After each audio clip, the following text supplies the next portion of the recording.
इस news के प्रायोजक है RSM unity developers. सिर्फ 21,000 में बुक करें 1 BHK फ्लॅट, मजरेवाडी, सोलापूर।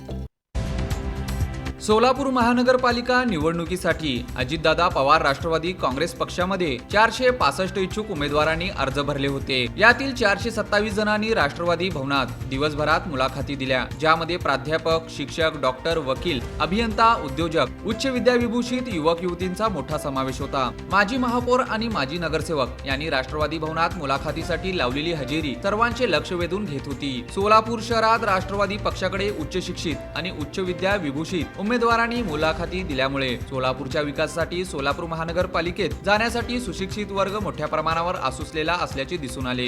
मुलाखती देण्यासाठी येणाऱ्या इच्छुकांची मोठी मंदियाळी होती। सायंकाळी 8 वाजता 465 इच्छुकांपैकी 427 जणांनी मुलाखती दिल्या।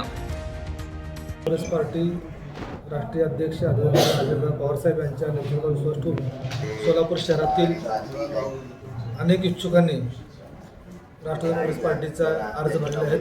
त्यामध्ये जवळपास 450च्या पुढं या अर्जाची संख्या केलेली आहे। सकाळी 10 वाजल्यापासून या इच्छुकांच्या मुलाखती आम्ही सुरू केलेल्या आहेत। इच्छुकांच्या मुलाखतीची संख्या खूप जास्त असल्याने आम्ही अ ब क ड प्रत्येकाचा ग्रुप वाईज आम्ही त्याचे इच्छुकांच्या मुलाखती घेतो आहे। यामध्ये आम्हाला चांगला प्रतिसाद सकाळपासून मिळतो आहे।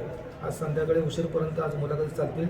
आदरणीय राष्ट्रीय अध्यक्ष अजितदादा पवारसाहेब यांच्या नेतृत्वाखाली भरणे मामा असतील, आमचे प्रदेशाध्यक्ष तटकरे साहेब असतील, त्याचबरोबर अण्णा बनसोडे असतील, या सर्वांच्या मार्गदर्शनाखाली सोलापूर शहर राष्ट्रवादी काँग्रेस पार्टी चांगल्या पद्धतीने सोलापुरात काम करत आहे।